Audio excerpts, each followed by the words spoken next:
Welcome to Eklavya study point. और मेरा नाम है सचिन और आज की इस वीडियो में मैं आपको क्लास 12th की हिंदी से जो आपका कार्नेलिया का गीत है काव्यांश पर आधारित एमसीक्यूज और जो जितने भी इंपॉर्टेंट एमसीक्यूज बनते हैं वो करवाने वाला हूं। तो चलिए वीडियो को स्टार्ट करते हैं। आप इंस्टाग्राम पे मुझे फॉलो कर सकते हैं, मेरा यूजर नेम आपकी स्क्रीन पे है। आपकी कोई भी समस्या हो तो आप आके इंस्टाग्राम पे मुझे बता सकते हैं। टेलीग्राम ग्रुप आप ज्वाइन करना चाहो तो class 12 ESP new group search मार के आप ज्वाइन हो सकते हो। यहाँ पे आपको पल पल के अपडेट्स मिलते रहेंगे जो भी होंगे। वेबसाइट पे आपको नोट्स प्रोवाइड करवा दिए गए हैं www.eklavyastudypoint.com। आप इसको सर्च मार के नोट्स को पढ़ सकते हैं, ठीक है। अब हमारे सामने ये पहला काव्यांश है, आप इसको अच्छे से देख लीजिए, ठीक है। अरुण या मधुमेह देश हमारा से लेकर समझ नीड निज प्यारा, यहाँ तक ये दिया हुआ है। अब इसके प्रश्न की तरफ चलते हैं, क्या है। प्रस्तुत काव्यांश कहाँ से उद्धृत किया गया है, कहाँ से लिया गया है। तो ये काव्यांश जो है कार्नेलिया का गीत का काव्यांश है, ठीक है, जैसा कि हम देख सकते हैं। आगे है, कार्नेलिया कौन है। सिकंदर की बेटी, सिकंदर की बहन, सेल्यूकस की बेटी या सिंधु देश के महाराज की पत्नी। तो कार्नेलिया जो है वो सेल्यूकस की बेटी है, ठीक है। तो ये सही हो जाएगा इसके अंदर। कार्नेलिया कहाँ बैठी हुई है। सिंधु नदी के तट पर घने वृक्ष की छाया में, या सागर के तट पर, या तप्त मरुस्थल पर, या इनमें से कोई नहीं। तो कार्नेलिया बैठी हुई है सिंधु नदी के तट पर, ठीक है। तो यहाँ पे ये ऑप्शन सही हो जाएगा। उसके बाद इस गीत में कार्नेलिया किसका गुणगान कर रही है। भारत की गौरव गाथा का, भारत के प्राकृतिक सौंदर्य का, सिंधु नदी के मनोहर तट का, या ये सभी विकल्प सही है। तो यहाँ ये सारी बातें सही है। भारत की गौरव गाथा, भारत के प्राकृतिक सौंदर्य और ये सारी विशेषताएं वो इसमें बताती है। सरस तामरस गर्भ विभा पर नाच रही तरुशिखा मनोहर, इसमें कौन सा अलंकार है, ठीक है। तो इसके अंदर कहीं ना कहीं मानवीकरण अलंकार है, ठीक है। तो ऑप्शन हमारा जो ये सही हो जाएगा। उसके बाद अगर आपने एक्सप्लेनेशन नहीं देखी है इस कविता की तो आपसे रिक्वेस्ट करूंगा कि आप जाके देख लीजिएगा, डिस्क्रिप्शन में आपको लिंक दे दिया जाएगा। मैंने अभिव्यक्ति माध्यम के 150 से ज्यादा प्रश्न, ठीक है, 200 से ज्यादा प्रश्न आपको एक ही वीडियो में करवा रखे हैं, वहां से बाहर मुश्किल ही कुछ आए, ठीक है। इसके अलावा आपको अंतराल के 150 क्वेश्चन करवा के दिए हुए हैं मैंने, ठीक है। तो आपने नहीं देखे तो डिस्क्रिप्शन चेक कर लेना एक बारी। अब अगला जो काव्यांश है वो बरसाती आंखों के बादल से लेकर जगकर रजनी भर तारा तक दिया हुआ है, ठीक है। अब इसके प्रश्न देखते हैं अंदर। प्रस्तुत गीत किस नाटक से लिया गया है। स्कंदगुप्त, चंद्रगुप्त, समुद्रगुप्त या ध्रुव स्वामिनी। तो ये हमारा चंद्रगुप्त से लिया गया है, ठीक है।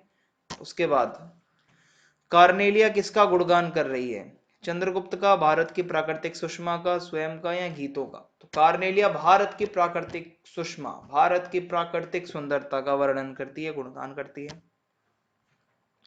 भारत के जन जन में कार्नेलिया को क्या दिखाई देता है। करुणा और स्नेह का भाव, तृष्णा का भाव, मनमुटाव, या इनमें से कोई नहीं।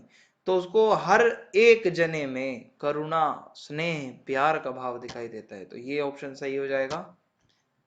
हेम कुंभ में कौन सा अलंकार है, ठीक है। हेम कुंभ में उपमा, श्लेष, रूपक या मानवीकरण अलंकार। तो इसके अंदर रूपक अलंकार है, ठीक है। हेम कुंभ, तो इस तरीके से ये हो जाएगा। किन शब्दों का मानवीकरण किया गया है। उषा, तारे, रजनी, किनारा, आंख, खेत, या इनमें से कोई नहीं। तो उषा और तारों का मानवीकरण किया गया है इस गीत के अंदर। उसके बाद है कार्नेलिया का गीत जो है इसमें कवि ने किस देश की विशेषताओं का वर्णन किया है। तो हम सभी जानते हैं अरुणीय मधुमेह देश हमारा, हमारा भारत देश, इसके जो है मतलब वर्णन किया गया है इसके अंदर। तो ये सही ऑप्शन हो जाएगा। लघु सुरधनु कहा गया है किसको, भारतवासियों को, या इंद्रधनुष के समान पंख फैलाने वाले पक्षियों को, या धनुष को, या इनमें से कोई नहीं। तो लघु सुरधनु कहा गया है जो इंद्रधनुष की तरह जिन सुंदर सुंदर पक्षियों के जो पंख हैं वो जो फैलाते हैं उनको कहा गया है। बरसाती आंखों के बादल का क्या अर्थ है। खुशी के आंसू, आंखों से पानी आना, या प्रत्येक व्यक्ति की आंख में एक दूसरे के प्रति करुणा की भावना होना, या उपरोक्त सभी। तो इसमें ये सही हो जाएगा हमारा कि प्रत्येक व्यक्ति की, जो भी यहाँ पे रहता है भारत में, हर किसी की आंख में एक दूसरे के लिए करुणा का भाव है। कार्नेलिया कौन थी, अभी हमने देखा भी था, ये प्रश्न पहले भी आया था, सेल्यूकस की पुत्री थी।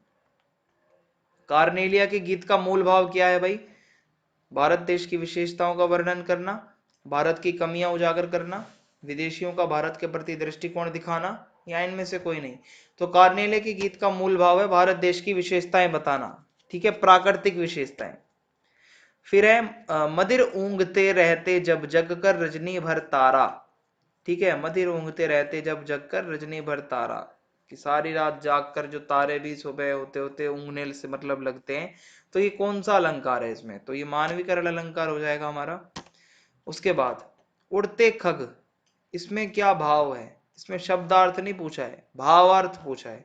उड़ते खग तो आप सीधा भी कह सकते हो उड़ते पक्षी, लेकिन इसका भाव क्या है पीछे, उड़ते खग का भाव है शरणार्थी लोग जो आके बसते हैं भारत में, शरण लेते हैं, ठीक है, तो ये सही हो जाएगा।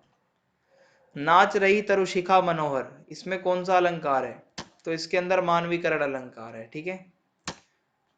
फिर है हेम कुंभ से तात्पर्य है स्वर्णिम पक्षी, स्वर्णिम घड़ा, प्रातःकालीन सूर्य, या इनमें से कोई नहीं। तो हेम कुंभ का मतलब होता है स्वर्णिम घड़ा, सोने का घड़ा, ठीक है।